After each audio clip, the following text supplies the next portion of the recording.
इस वक्त middle east में क्या गजब के हालात देखने को मिल रहे हैं। ऐसा लगता है जैसे अमेरिका और इजराइल ने खुद को सर्कस का जोकर बना लिया है। एक तरफ अमेरिका बहरे हार्मुज को छोड़ने के लिए तैयार नहीं, उसके मन में भी टोल वसूलने की लालच भरी हुई है। तो वहीं दूसरी तरफ जिस ईरान के दायरे में बहरे हार्मुज मौजूद है, उस ईरान पर भी वो बार बार हमले से बाज नहीं आता। लेकिन जब ईरान का जवाबी पलटवार शुरू हो जाता है, तब अमेरिका का लहजा बदल जाता है। सलाम, नमस्ते, सत श्री अकाल। मैं हूं आपके साथ हर्षिता मिश्रा और आप देख रहे हैं टाइम्स मेल। एक तरफ ईरान के साथ अमेरिका की डील नाजुक दौर से गुजर रही है, तो वहीं दूसरी तरफ ईरान से मुंह तोड़ जवाब पाने के साथ अमेरिका के रुख में नरमी आने लगती है। वो तुरंत बातचीत के लिए नई तारीख का ऐलान भी करने लगता है और खुद को अमन का मसीहा साबित करने लगता है। पर साहब, बात सिर्फ यहीं तक नहीं है। जिस लबनान पर कब्जे के लिए अमेरिका और इजराइल ने एड़ी चोटी का जोर लगाया, उस लबनान पर कब्जा करना भी उसके लिए इतना आसान नहीं है। भले ही लबनान के वजीर आजम नवाब सलाम ने इजराइल और अमेरिका के आगे सर झुका लिया हो, भले ही लबनान के सदर जोसेफ ऑन ने इजराइल और अमेरिका को अपना आका मान लिया हो, पर लबनान के लोग इजराइल को ना अपना आका मानते हैं, ना अमेरिका को अपना रहबर मानते हैं। वो इन दोनों को ही अपना दुश्मन मान रहे हैं। लबनान की सड़कों पर वहां की आवाम प्रोटेस्ट कर रही है, इजराइल और अमेरिका के इस डील के खिलाफ आवाज बुलंद कर रही है, जिसके तहत लबनान के नेताओं ने अपनी ही जमीन को इजराइल के हवाले कर दिया है। जनूबी लबनान में इजराइल ने कब्जे कर रखे हैं, दर्जनों गांवों पर कब्जा जमा लिया है, उन्हें छोड़ने के लिए तैयार नहीं। तो वहीं दूसरी तरफ लबनान के लीडर अपने ही मुल्क का सौदा करके काफी खुश नजर आ रहे हैं। शायद डॉलर और शेकल में ज्यादा गर्मी है, शायद लबनान में मौजूद नेताओं को लबनान का सौदा करने के लिए ही बैठाया गया है। लेकिन उनके सामने सबसे बड़ी दिक्कत हिजबुल्लाह है, जो पीछे हटने को ही तैयार नहीं।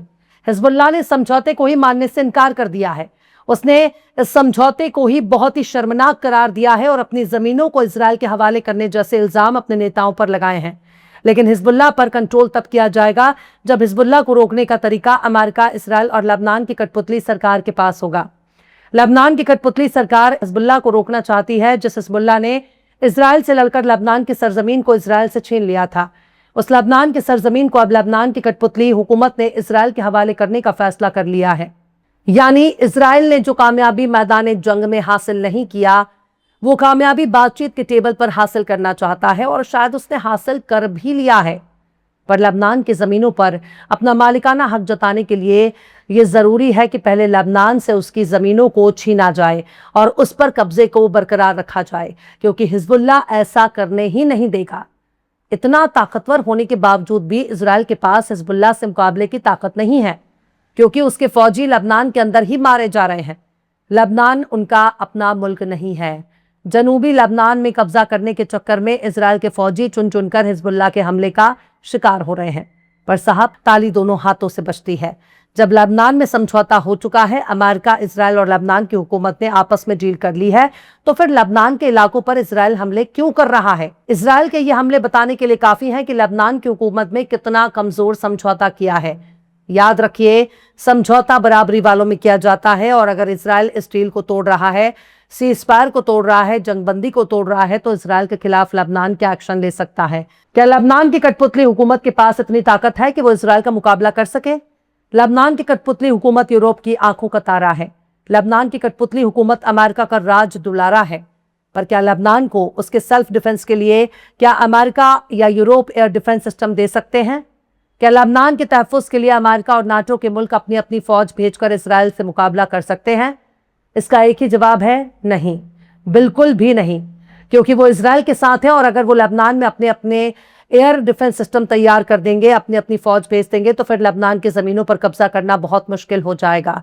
और लबनान की ज़मीन पर कब्जा करना ही यूरोप, अमेरिका और इजराइल का मकसद है। यानी बिल्ली से ही दूध की रखवाली के लिए कहा जा रहा है, और लबनान की हुकूमत आंखें बंद करके इजराइल अमेरिका पर भरोसा कर रही है। अब इजरायली मीडिया ने बताया है कि जनूबी लबनान में हिजबुल्लाह के आमने सामने की लड़ाई में इजराइल डिफेंस फोर्स का एक अफसर मारा गया। मतलब आमने सामने की लड़ाई लड़ने में भी इजराइल की फौज काफी कमजोर नजर आ रही है। लबनान के जनूबी हिस्से में हिजबुल्लाह के एक हथियारबंद सैनिक ने IDF के एक अफसर को मार गिराया। इजरायली फौज ने इतवार को यह जानकारी दी है और बताया है कि जंग को खत्म करने के लिए इजराइल और लबनान के दरमियान समझौते पर लगातार टेंशन बना हुआ है, क्योंकि हिजबुल्लाह ने समझौते को ठेंगा दिखा दिया, इस समझौते को खारिज कर दिया। टाइम्स ऑफ इजराइल ने खबर में बताया है कि तकरीबन 2 बजे गोलानी फौजियों का आमना सामना हिजबुल्लाह के एक ऑपरेटिव से उस वक्त हुआ जब वो देर सीरियन गांव में इमारत में दाखिल हो रहे थे। और इसी दौरान इजरायली फौजियों पर हिजबुल्लाह ने हमले कर दिए, जिसमें आईडीएफ के अफसर की मौत हो गई और एक और फौजी मामूली तौर पर जख्मी हो गया। इजरायली फौज ने हमलावर की तलाश के लिए हिजबुल्लाह के ठिकानों पर हमला किया है, पर सवाल है क्या ये सचमुच हिजबुल्लाह के ही ठिकानों पर हमले हो रहे हैं? क्या उनको मालूम है कि हिजबुल्लाह के लोग कहां कहां हैं? अगर ऐसा है तो फिर एक ही बार में हिजबुल्लाह के तमाम ठिकानों को क्यों नहीं उड़ा देते? धीरे धीरे लबनान के इलाकों पर हमले करते जा रहे हैं, फिर उन इलाकों पर कब्जा करते जा रहे हैं, वहां के घर मकानों को गिराते जा रहे हैं और इसी चक्कर में उनका एक फौजी मारा गया और दूसरा जख्मी हो गया। हालांकि दूसरा वाला सैनिक कितना जख्मी है ये तो खुलकर नहीं बताया जा सकता, क्योंकि इजराइल अपने जख्मी होने वाले फौजियों की तादाद और उनको होने वाले नुकसान के बारे में बहुत कम जानकारी बताता है। हाँ, अगर वो 2-4 दिन के बाद मारा गया तब तो मजबूरी में उसका खुलासा करना पड़ता है। इजरायली फौज का कहना है कि इतवार की दोपहर को इलाके में बड़े पैमाने पर तलाशी ऑपरेशन चलाया गया। इजरायली फौजियों ने एक इमारत में बंदूकधारी का पता लगाया और उसे मार दिया। मतलब कितना आसान है इजरायल की फौज के लिए हिजबुल्लाह को तलाश करना। ये तुरंत जान जाते हैं कि हिजबुल्लाह का फौजी कहां पर मौजूद है, पर उनको ये पता नहीं चलता कि जिस इमारत में दाखिल हो रहे हैं वहां हिजबुल्लाह पहले से मौजूद था और उसने उनको ठोक दिया। पर जब हिजबुल्लाह के हमले में उनके फौजी मारे जाते हैं या जख्मी हो जाते हैं, तब ये जोरदार तरीके से लबनानी शहरियों के घर मकानों पर हमला करने लगते हैं और इन्हीं को ही हिजबुल्लाह के फौजी बताकर मारने लगते हैं। पर इस तरह के तमाशे बहुत हो चुके हैं। दुनिया ने देख लिया है कि इजराइल किस किस तरह की बदमाशियां करता है। उनके पास अगर फाइटर जेट ना हो, उनके पास अगर हवाई हमले की ताकत ना हो, उनके पास अगर टैंक ना हो, तो ये 2 कदम भी आगे बढ़ने की औकात नहीं रखते।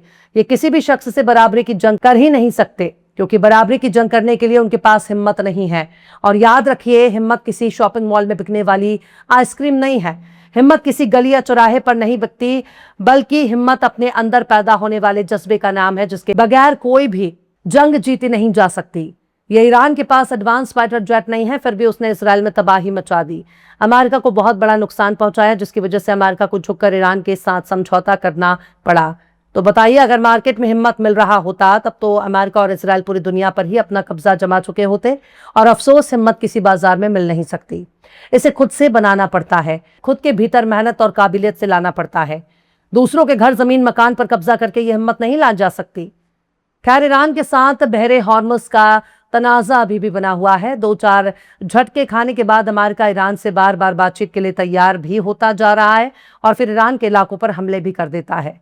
बाद में पता चलता है कि ईरान ने अमेरिका के बड़े बड़े फौजी अड्डों को नुकसान पहुंचा दिया। पर साहब, वो जमाने लद गए जब अमेरिका की दुनिया भर में तोती बोलती थी। अब अमेरिका का वो असर नहीं रहा। अब मिडिल ईस्ट में ईरान का दबदबा कायम हो चुका है, लेकिन ईरान से आमने सामने की जंग ना अमेरिका कर सकता है, ना इजराइल कर सकता है। अभी भी लेबनान से मुकाबला करना इजराइल के लिए भारी पड़ रहा है, क्योंकि हिजबुल्लाह के पास अपना ड्रोन सिस्टम है, जिसको रोक पाने में अमेरिका का सबसे बड़ा प्रॉक्सी इजराइल बहुत नाकाम साबित हो रहा है और हिजबुल्लाह उनके फौजियों को ठिकाने लगा रहा है। इसलिए कहते हैं, दूसरों के घर जमीन पर बुरी नजर नहीं डालनी चाहिए। अब अपना चिराग बुझ रहा है तो इजराइल बेचैन नजर आ रहा है, पर यह बेचैनी अभी कुछ दिन तक और कायम रहने वाली है। फिलहाल इस खबर में बस इतना ही। यह एपिसोड आपको कैसा लगा कमेंट बॉक्स में जरूर से बताइए। पसंद आए तो लाइक करें, शेयर करें और बेबाक, निष्पक्ष, स्वतंत्र पत्रकारिता को सपोर्ट करने के लिए हमारे चैनल टाइम्स मेल को जरूर से सब्सक्राइब करें और बेल आइकन की घंटी वाली बटन जरूर से दबा दें, ताकि आपको हमारे आने वाले नए वीडियो की नोटिफिकेशन फौरन ही मिल जाए। फिर मिलते हैं किसी और वीडियो में एक नई खबर के साथ। हर्षिता मिश्रा को दीजिए इजाजत। जय हिंद। अगर अभी तक आपने हमारे चैनल टाइम्स मेल को सब्सक्राइब नहीं किया है तो जल्दी से सब्सक्राइब कर दें और बेल आइकन भी प्रेस कर दें।